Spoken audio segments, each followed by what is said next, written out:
Mesdames, Messieurs, bonsoir. À la une de ce journal, le secteur du transport en deuil avec le rappel à Dieu du célèbre transporteur El Hadj Ndiaga Ndiaye, l'un des pionniers du transport au Sénégal. C'est à lui que les cars Ndiaga Ndiaye doivent leur appellation. Avec sa disparition, le Sénégal perd un pionnier, une référence imbue des valeurs citoyennes, selon le ministre des Transports, Maître Oumar Youm. Dans le cadre de son programme de relance de l'économie nationale, l'État du Sénégal compte agir pour faciliter l'investissement privé, mais aussi agir dans la stimulation de la consommation. Le ministre de l'économie, du plan et de la coopération, Amadou Hott, était à Saint-Louis pour rencontrer les organisations professionnelles du secteur privé et les chefs d'entreprise. Les acteurs du tourisme réclament à l'État le paiement d'une facture de 12 milliards de francs CFA relatif au confinement des cas contacts de la Covid-19 au niveau des hôtels. Le secteur bat de l'aile avec une perte en chiffre d'affaires de 246 milliards en 3 mois. Le contradictoire de ce vendredi s'intéresse à la filière lait local face à une kyrielle de difficultés. Au moins une personne a été tuée et plusieurs personnes blessées ce vendredi à Bamako lors de la manifestation contre le président Ibeka. Info Santé complète cette édition mise en onde par Alassane Ouad.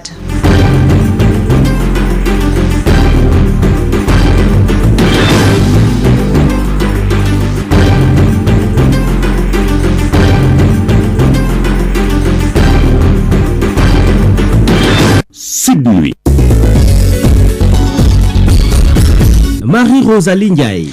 Aboye Marguerite, bonsoir. Bonsoir Rosalie. Ça chauffe au Mali, la troisième manifestation a dégénéré, la télévision nationale est attaquée, idem pour l'Assemblée nationale. C'est cela, la désobéissance civile est entrée en vigueur jusqu'à la démission du chef de l'État malien Ibrahima Boubacar Keïta. Le Premier ministre a rendu sa démission. Il a été reconduit par Ibeka qui a donc reconduit Boubou Cissé comme Premier ministre, mais il doit former un gouvernement d'union nationale. Le mouvement contestataire M5 RS, je veux parler du rassemblement des forces patriotiques, a organisé ce jour la troisième manifestation. Alors cette manifestation, Marie-Rosalie Ndiaye, a dégénéré. Le programme de la télévision nationale a été bouleversé. L'Assemblée nationale occupée. Et vous savez que la primature idem, toutes les routes qui mènent à la cité administrative ont été occupées, tout axe occupé. Pour en parler, notre correspondant sur place, Ibrahima Sori. Bonsoir, Maïga. Alors, Ibrahima Sori Maïga. Alors, Ibrahima Sori Maïga qui suit de très près cette situation, cette manifestation, Marie-Rosalie Ndiaye, qui a pris des proportions inquiétantes depuis ce matin. Alors, vous le savez, beaucoup d'institutions ont été occupées. Quand on a essayé de joindre la primature, ils sont en réunion pour voir comment justement gérer cette situation, une situation assez préoccupante pour l'État malien. Ibrahima Boubacar Keïta est esselé. Quelle va être la décision prise à la dernière minute? On nous fait comprendre qu'il est en train de se réunir avec son équipe, attendant de voir quelle est la solution retenue. On me fait signe qu'Ibrahima Sori Maïga est en place. Ibrahima, bonsoir. Alors, il n'est pas en place. Retenons également que pour aller en profondeur de ce dossier, Marie-Rosalie Ndiaye, c'est la troisième manifestation du genre là-bas au Mali. Vous savez, une première manifestation, c'était pour alerter. Une deuxième manifestation pour sensibiliser les autorités maliennes pour que ces autorités prennent conscience de ce qui se joue présentement. Mais après la réunion qui a avorté, les dirigeants donc du rassemblement ont décidé d'organiser la troisième manifestation. Aujourd'hui, cette manifestation justement a dégénéré et vous avez vu que la télévision nationale a été occupée, le programme chamboulé. Ibrahima Sori Maïga, bonsoir. Alors Ibrahima Sori Maïga, certainement, il prie de... Oui, on me fait signe qu'Alun Tine est en ligne. Alun, bonsoir. Allô, Alun Tine. Allô, Alun. Alors, Alun Tine également qui connaît très bien ce pays. Alun, bonsoir. Alun Tine, bonsoir. Allô, oui, bonsoir. Alors, Alun Tine, vous suivez la manifestation à Bamako précisément. Justement, une manifestation qui a débordé. Quelles leçons retenir après justement la sortie du mouvement M5? Bon, écoutez, nous, tout ce qu'on peut demander à tous les acteurs, c'est vraiment le calme, hein, parce que le Mali déjà est très profondément affecté sur le plan de la sécurité. Il ne faut pas en rajouter. Ça, c'est notre avis. Le Mali est extrêmement vulnérable. Et le Mali est une digue. Si le Mali cède, ça va être l'insécurité dans toute la sous-région. Moi, je pense aujourd'hui que la communauté internationale et africaine devrait intervenir pour éviter vraiment l'effondrement de ce pays. Ce serait une catastrophe aujourd'hui.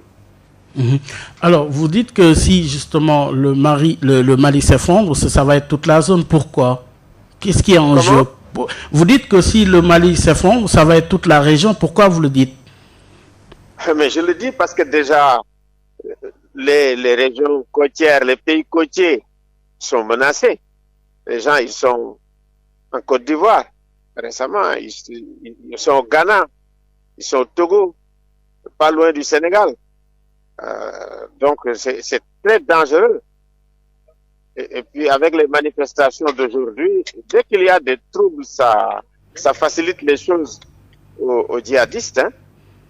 Oui, mais justement, quelle doit être la posture incarnée par justement le président actuel? Puisque le président a dissous le gouvernement, le premier ministre Boubou a été reconduit, mais il n'a pas encore eu le temps de former un gouvernement. Voilà ce qui est arrivé avec cette manifestation. Quelle posture désormais incarnée avec cette nouvelle donne? Écoute, moi je ne peux pas faire des commentaires politiques parce que je suis l'expert indépendant des Nations Unies au Mali et je suis censé aider ce pays, surtout dans le domaine des droits humains. Merci beaucoup, Alioune Tine. Alors, Rosalie, revenons sur ce qui se passe présentement avec notre correspondant sur place, Ibrahima Sori Maïga. Ibrahima nous décrit la situation sur place. Une foule nombreuse a encore pris d'assaut le monument de l'indépendance du pays pour la troisième grande manifestation du mouvement du 5 juin, Rassemblement des forces patriotiques. Cette fois-ci, les acteurs du mouvement changent d'option, comme l'indique Mme Kadiatousso, une des porte-paroles du jour. Nous sommes convaincus que par des actions de développement civil, nous pourrons atteindre notre objectif. D'emblée, après le rassemblement, les manifestants sont rentrés en action. La scène nationale, Office de radio-télévision du Mali, l'Assemblée nationale, la cité administrative et les trois grands ponts de la capitale sont bloqués par les marcheurs à l'ordre de la résolution du mouvement du 5 juin lu au cours de ce meeting et réparti en 10 commandements. Les jeunes scandent Manassa, présidente de la Cour constitutionnelle, dégage, Ibeka dégage, Boubou Cissé dégage. Moussa Dramé est parmi ceux qui ont assiégé la cité administrative de Bamako. Il s'explique.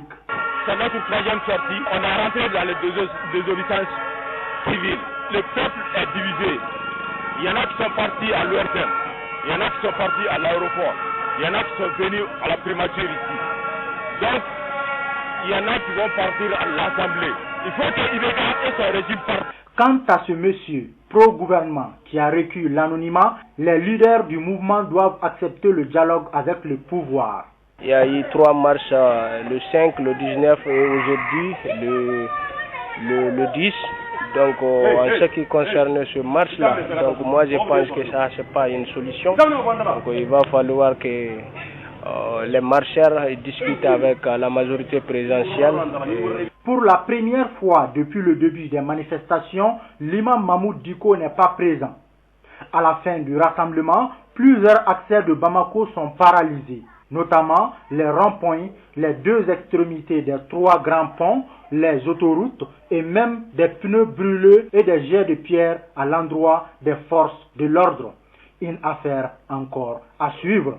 Sori Ibrahim Maïga, Bamako pour Sud FM. Oui, voilà donc Bayomar, c'est cette ambiance qui a prévalu quelques heures avant que la manifestation ne dégénère au Mali, où plusieurs milliers de Maliens se sont rassemblés ce vendredi place de l'Indépendance dans le nord de Bamako pour demander la démission du président Ibrahim Boubacar Keïta. Vous l'aviez dit, la police a fait usage de gaz lacrymogène et il y a eu au moins un mort et une vingtaine de personnes, en tout cas selon des sources officielles au Mali, où la situation reste très tendue présentement. Oui, très tendue. Et le maître mot aujourd'hui reste, Rosalie, et la désobéissance civile. Cette désobéissance civile qui est entrée en vigueur juste pour demander la démission, exiger la démission du chef de l'État, Ibrahim Boubacar Keïta.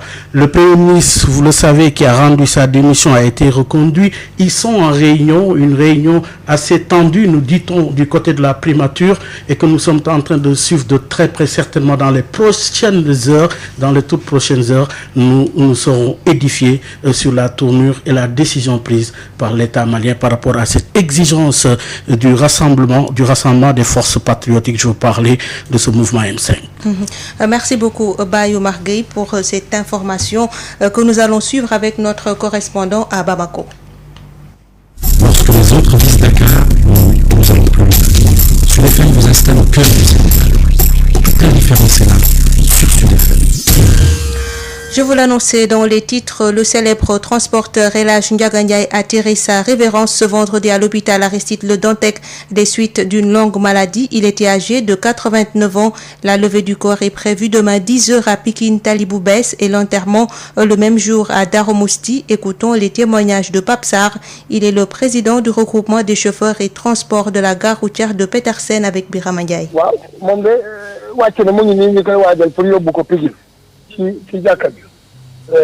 Oui, je confirme que Ndiaga Ndiaye est malheureusement bien décédé. Nous sommes ici à Pékin avec sa famille et nous nous préparons pour son inhumation à Darou Mousti. Oui, il était malade et alité, mais il faut aussi savoir qu'il était aussi assez âgé. Ndiaga Ndiaye était un transporteur connu de tout le Sénégal. Il avait débuté en tant que chauffeur, ensuite il s'est converti dans le transport et il a eu à posséder plusieurs véhicules. Il est né en 1931. Il a eu son permis en 1955 et il est connu dans le secteur du transport. Il a eu à avoir un parc automobile de 649 véhicules. Il est l'un des transporteurs qui possède actuellement le plus de cars dans le pays. Moi-même qui vous parle, j'ai travaillé pendant 8 ans avec lui. Beaucoup de chauffeurs et de transporteurs aujourd'hui sont passés par lui. Ils ont été formés par Ndiaga Ndiaye lui-même. Il avait certes plus de 600 véhicules, mais en termes de formation, il a formé plus de 1000 chauffeurs. Ndiaga Ndiaye était parmi les pionniers du transport au Sénégal et il ne faisait que cela et il le faisait de manière exemplaire. Beaucoup même de transporteurs se sont inspirés de lui. D'ailleurs, c'est la raison pour laquelle on parle aujourd'hui de car Ndiaga Ndiaye, parce qu'à l'époque, les cars de transport étaient peints en noir et en vert, mais c'est lui-même qui a mis en circulation des cars de transport peints en blanc. Depuis lors, on les appelle les cars Ndiaga Ndiaye, qui portent son nom. Lui, il était malade, il était aussi âgé. Je vous ai dit qu'il est né en 1931. Il était en traitement dans les hôpitaux, mais récemment, il est sorti, il est rentré chez lui. Nous sollicitons des autorités du transport qu'ils viennent assister en masse à la levée du corps.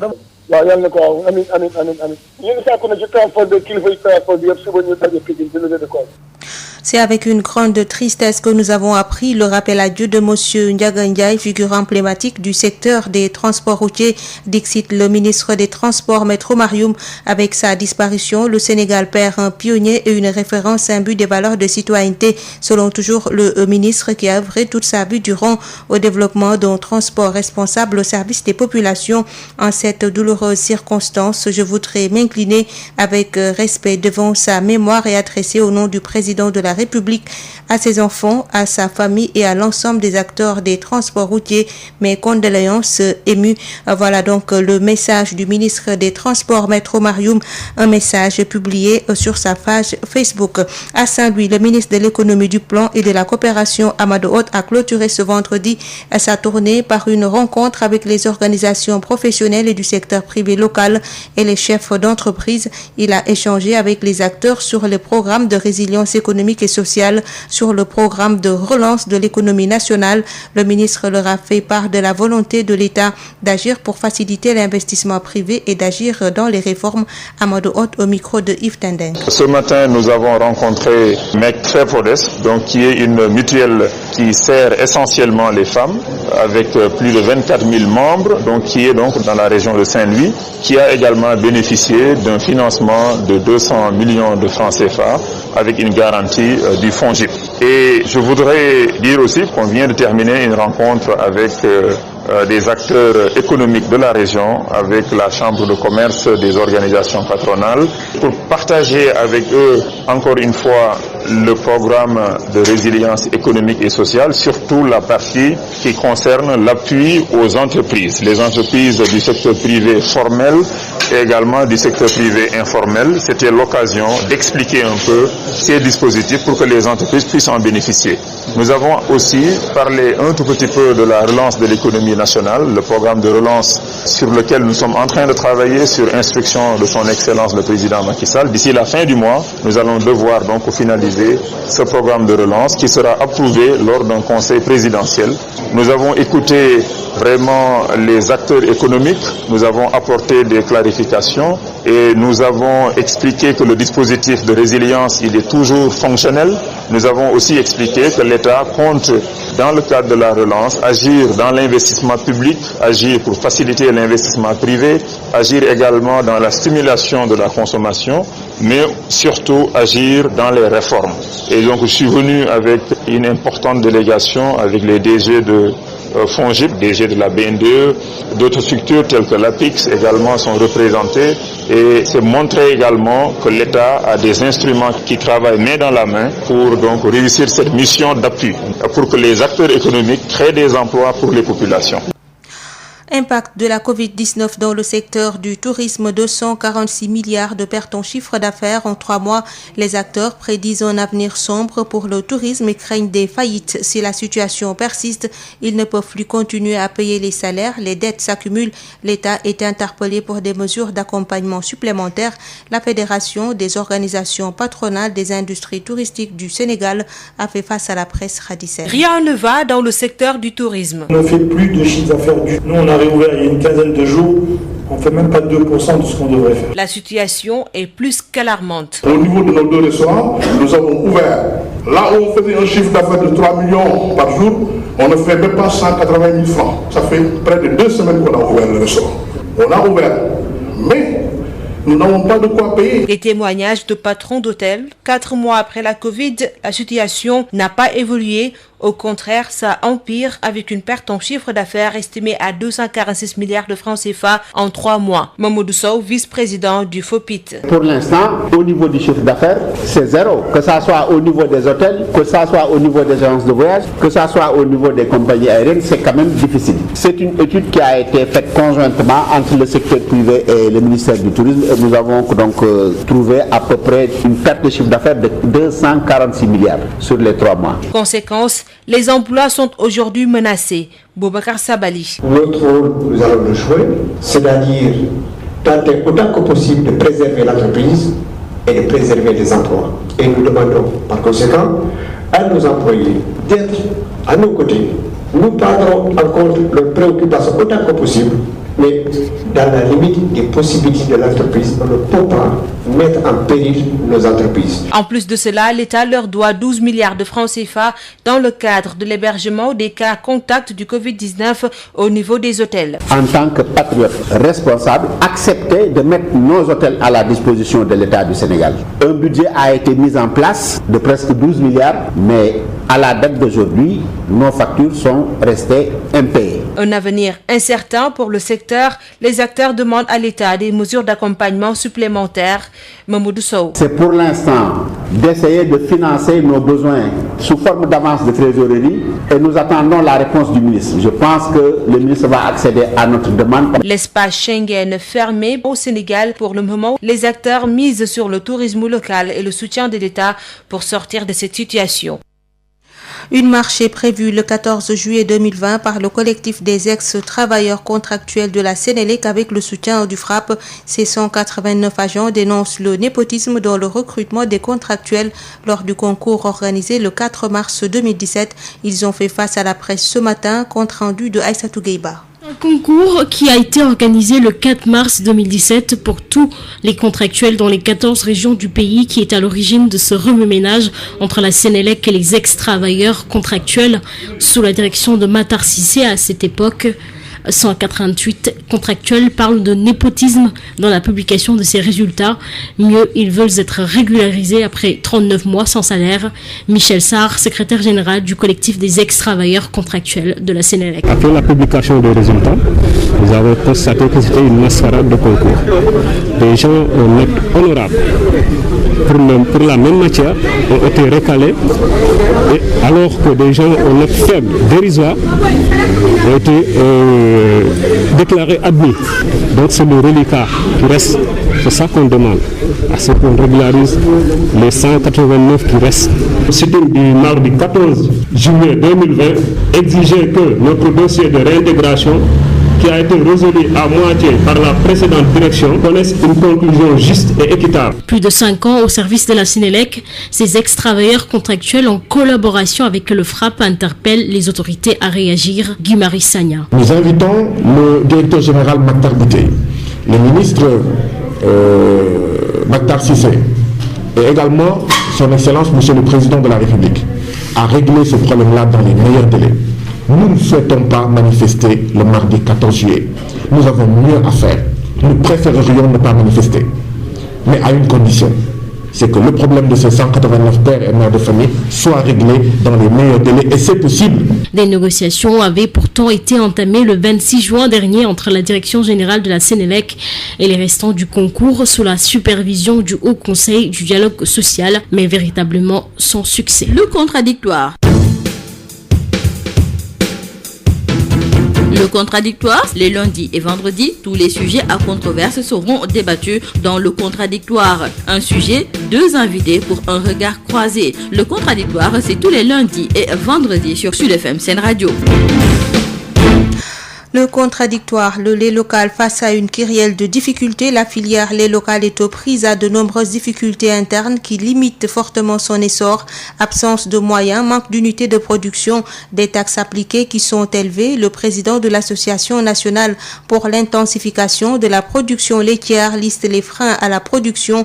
Mamadouba invite l'État à revoir les taxes. Il demande aussi aux industries locales de soutenir les éleveurs en incorporant le lait produit localement. Le président de la NIPL est notre premier invité. Il répond à Babacar Samb. Mamadouba, bonjour. Bonjour, monsieur Samb. Vous êtes le président de l'Association nationale pour l'intensification de la production laitière, ANIPL.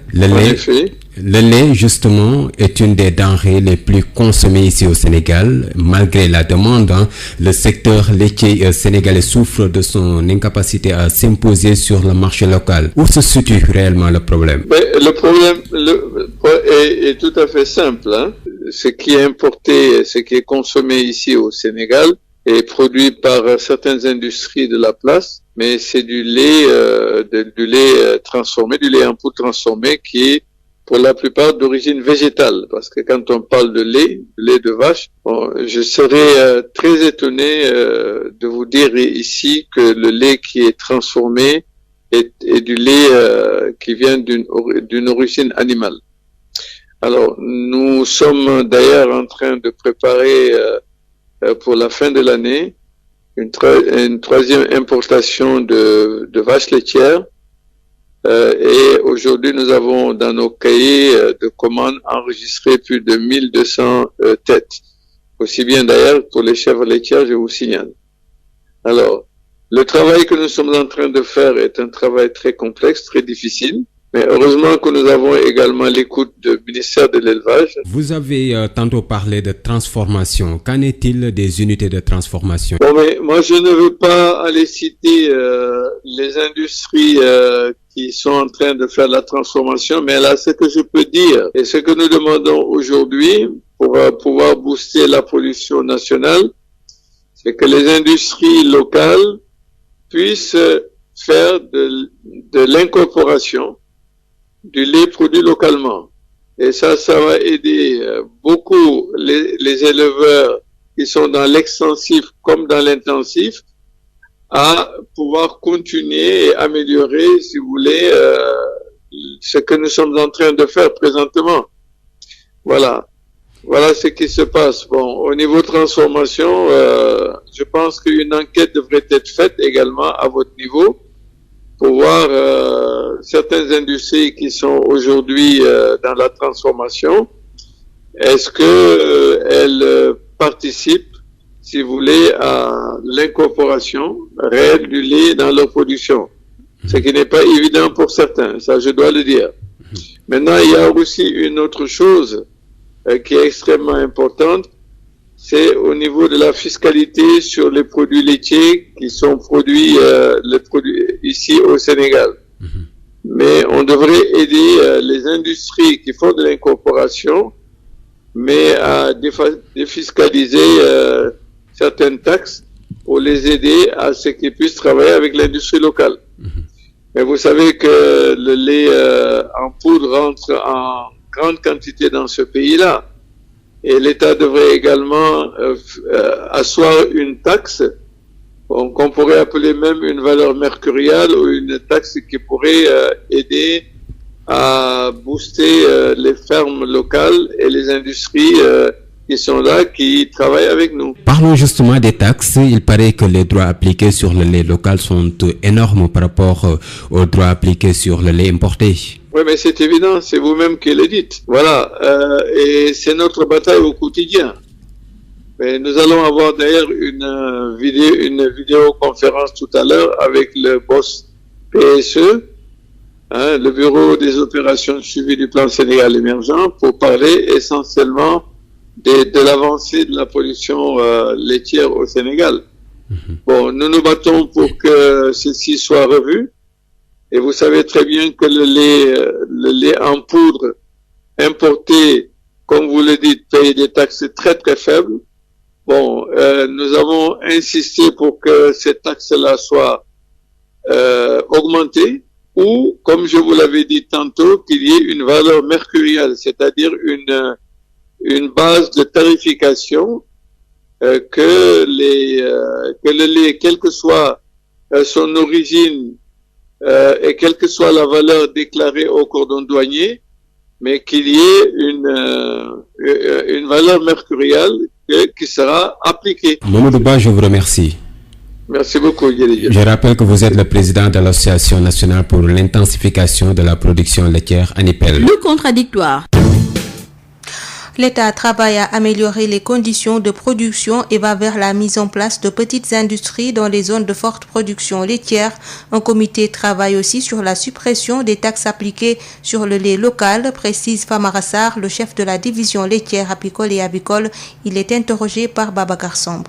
Famara Sarr, bonjour. Bonjour, M. Samb. Vous êtes le chef de la division industrie laitière, apicole et avicole. C'est ça. Le lait local, on en parle, malgré la forte demande. Le secteur n'arrive toujours pas à s'imposer sur le marché local. En fait, quel est le problème? Voilà, M. Samb, donc comme vous le dites, le lait est un produit qui est stratégique, qui fait partie des produits les plus consommés par les Sénégalais, les plus demandés par les Sénégalais, mais jusqu'à présent, on n'arrive pas à satisfaire la demande à partir de la production locale. Donc ça, c'est lié en fait à plusieurs facteurs. Le premier, c'est un peu les conditions naturelles qui font que on n'a pas un disponible fourrage suffisant durant toute l'année. En saison de pluie, on a de fourrage, on a beaucoup d'eau, donc la production laitière augmente. Presque 80% de la production nationale est produite en cette période. Mais malheureusement, tout ce lait-là n'est pas valorisé et n'arrive pas au niveau des consommateurs. Il n'y a que 7%, ce qui fait qu'en saison sèche aussi, si l'alimentation diminue, on n'arrive pas également à avoir une forte production laitière. Alors, quelles sont les stratégies adoptées pour booster la production? Maintenant, les stratégies que nous avons adoptées, c'est à 3 vitesses. Donc, essayer de faire en sorte que l'élevage pastoral, qui produit 60% de la production nationale, soit mis dans des conditions favorables. C'est-à-dire qu'on met des fourrages, on densifie le système d'abreuvement, on commence à pratiquer des cultures fourragères et tout autour des laiteries, on commence à faire la stabilation. C'est-à-dire que les femmes ou les jeunes ou les éleveurs puissent élever des noyaux laitiers pour pouvoir soutenir la production laitière en saison sèche. La deuxième stratégie, c'est l'insémination artificielle. Donc, dans les zones où c'est un peu favorable, où il y a de l'alimentation. La troisième stratégie, c'est d'importer des génies gestantes. Donc, on le faisait depuis longtemps, mais depuis ces dernières années, nous avons changé la stratégie. Donc, au lieu que l'État lance un appel d'offres et qu'on nous propose des prix qui sont exorbitants, par exemple 3 400 000 ou 3 millions ou 2 800 000 par vache, donc on a préféré prendre l'argent qui était destiné à l'achat et le donner en subvention aux producteurs. Donc, par le biais de l'Association nationale pour l'intensification de la production laitière, on leur donne cet argent en subvention. Donc, eux, ils inscrivent les éleveurs, ils lancent un appel d'offres international et ils choisissent la personne ou la structure qui est la mieux offrante. Et maintenant, on essaie d'accompagner le tout. Parce que c'est vrai que il y avait pas, la transformation est très faible. Comme je vous ai dit, il n'y a que 7% de la production nationale qui est transformée. Donc, on a densifié le tissu de petites et moyennes industries dans le milieu rural pour pouvoir augmenter la quantité de lait, la part du lait local transformé dans ces unités et mis dans le marché. La stratégie vers laquelle on doit aller, c'est un peu l'industrialisation. Parce que ces petites laiteries, les mini-laiteries sont toutes petites. Les plus grandes sont au nombre de 3 ou 4 et elles font 300 à 500 litres. Tous les autres, c'est moins de 100 litres. Alors ça ne peut pas consommer la production locale. Donc, on est en train d'aller vers la mise en place de petites industries dans les zones de forte production laitière qui vont nous permettre d'augmenter la quantité de lait transformé et en des produits de plus longue conservation. Par exemple, le lait stérilisé ou le lait UHT. Donc, et la fabrication de fromage. Peut-être autre préoccupation, la concurrence et les taxes appliquées sur le lait local. Qu'en est-il également des décisions prises par l'État en ce sens? Bon, ça j'ai vu un reportage de TV5 où ils le disent, mais ça c'est faux. Le lait local n'est pas plus taxé que le lait. Ça c'est pas vrai. Le problème fondamental, actuellement, on l'a vu, vous l'avez dit, c'est il y a la concurrence. C'est-à-dire que les pays industriels où l'élevage, par exemple, est plus important, comme par exemple la France, l'Australie, donc ces pays-là où nous importons le lait en poudre, c'est des pays qui soutiennent leurs élevages. Les taxes, en fait, le lait, on a commencé à travailler avec le ministère des Finances, avec les industriels du lait et les producteurs. Depuis 2 ou 3 ans, on a travaillé sur la suppression sur demande du président de la République pour que toutes les taxes que subissent le lait local puissent être enlevées. Donc on a mis en place un comité et le comité là a obtenu déjà que le lait pasteurisé ne paie pas de TVA. Voilà, mais tout le lait importé paie la TVA, mais c'est les droits de douane qui sont faibles. Voilà. Maintenant, il faudrait, et nous on est en train de travailler sur ça, qu'on ait par exemple des mesures favorables, même si ce n'est pas des mesures fiscales. Le ministère de l'élevage travaille sur ça déjà. Par exemple, le matériel d'élevage que les gens utilisent, le matériel de production de fourrage, le matériel de conservation du lait, qu'il puisse être acquis à des prix vraiment très favorables. Voilà. Famara Sarr, je vous remercie. Merci, M. Sam, c'est moi qui vous remercie. Je rappelle que vous êtes le chef de la division industrie laitière, apicole et avicole. Merci beaucoup. Sud FM chez vous, à tout instant. Biotox anti-moustique pour le corps, les vêtements, les rideaux et draps vous protège contre les moustiques chez l'adulte et l'enfant. Val d'Afrique vous offre votre journal de la santé.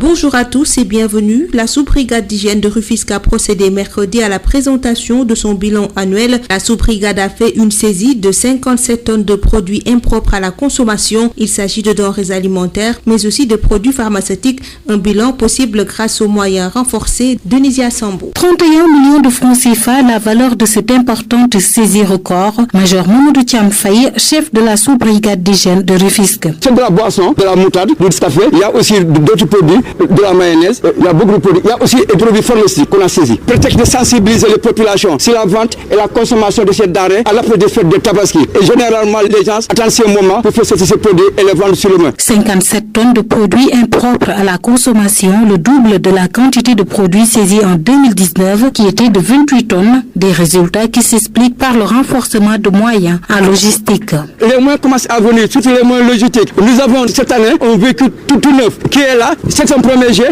on a d'autres véhicules qui vont venir. Actuellement, nous avons 45 véhicules, 3 bus et des moyens d'appareils pulvérisateurs. Tout ça, c'est pour le compte du service d'hygiène. Nous remercions au passage le gouvernement du Sénégal, également le chef service national de l'hygiène, en l'occurrence le colonel Moussa Diansal, qui nous a permis, avec le plan stratégique, d'avoir ces moyens-là aujourd'hui. La sous-brigade a aussi effectué plusieurs visites sur le terrain, 18 séances de saupoudrage, désinfecté plusieurs établissements scolaires et lieux de culte, 12 corps sans vie, dont 2 atteints de Covid-19 ont également été décontaminés. Rufisque, Denisia Sambo pour Sud FM. Merci beaucoup Denisia Sambo. Retenez que demain le Sénégal va célébrer à l'instar de la communauté internationale la journée mondiale de la population sous le thème ralentir la propagation de la Covid-19, comment protéger la santé et les droits des femmes et des filles à l'heure actuelle. C'est tout pour aujourd'hui. Merci de nous avoir suivis. Iotox anti-moustique pour le corps, les vêtements, les rideaux et draps vous protège contre les moustiques chez l'adulte et l'enfant. Val d'Afrique vous a offert votre journal de la santé.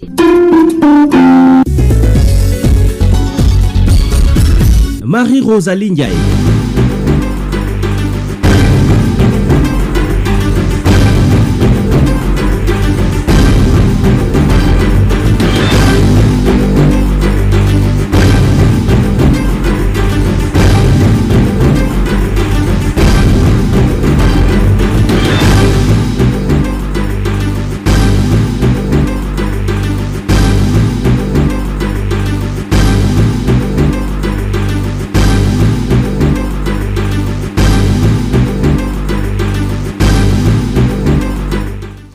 Mesdames, Messieurs, c'est la fin de cette édition. Je vous rappelle les principaux titres. Le secteur du transport en deuil avec le rappel à Dieu du célèbre transporteur El Hadj Ndiaga Ndiaye, l'un des pionniers du transport au Sénégal. C'est à lui que les cars Ndiaga Ndiaye doivent leur appellation. Dans le cadre de son programme de relance de l'économie nationale, l'État du Sénégal compte agir pour faciliter l'investissement privé, mais aussi agir dans la stimulation de la consommation. Le ministre de l'économie, du plan et de la coopération, Amadou Hott, était à Saint-Louis pour rencontrer les organisations professionnelles du secteur privé et les chefs d'État. Les acteurs du tourisme réclament à l'État le paiement d'une facture de 12 milliards de francs CFA relatif au confinement des cas contacts de la Covid-19 au niveau des hôtels. Le secteur bat de l'aile avec une perte en chiffre d'affaires de 46 milliards en 3 mois. Le contradictoire de ce vendredi a porté sur la filière lait locale face à une kyrielle de difficultés. Au moins une personne a été tuée et plusieurs personnes blessées ce vendredi à Bamako lors de la manifestation contre le président Ibeka. Info Santé a bouclé cette édition mise en onde par Alassane Wade. Nous allons directement retrouver peut-être notre correspondant au Mali, ou en tout cas revenir de façon plus large sur cette actualité qui prévaut au Mali avec des dizaines de personnes blessées et au moins une mort après les manifestations de ce vendredi pour demander au président Ibeka de démissionner. Bayomargueï. Oui, c'est en tout cas le maître mot présentement au Mali. Où en sommes-nous? Est-ce que le calme est de retour? Oui, avec notre correspondant sur place, Ibrahima Sori Maïga, bonsoir. Ibrahima, bonsoir. Vous l'avez dit, Marie-Rosalie Ndiaye, des manifestations qui se sont intensifiées à Bamako ce vendredi suite à l'échec des pourparlers entre le mouvement du 5 juin et le pouvoir et les péripéties. En tout cas, pour l'heure, retenons qu'il y a eu des manifestations qui se sont donc introduites dans les manifestants qui se sont introduits dans l'enceinte de l'ETM. Bonsoir, Ibrahima Sori Maïga. Bonsoir, Bayomargueï. Est-ce que le calme est de retour à Bamako? Allô? Oui, est-ce que le calme est de retour? Oui, j'écoute. Oui, mais est-ce que le calme est de retour à Bamako, Ibrahima Sori Maïga? Vous m'écoutez?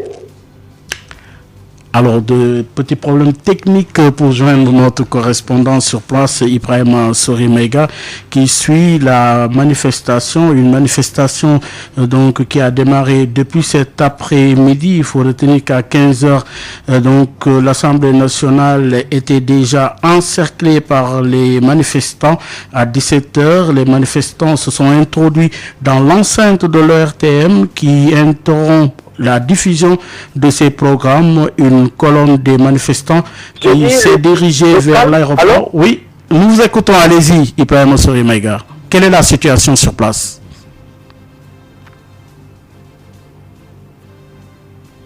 Allô? Ibrahima, je crois que vous avez un problème avec le retour. Quelle est la situation présentement à Bamako?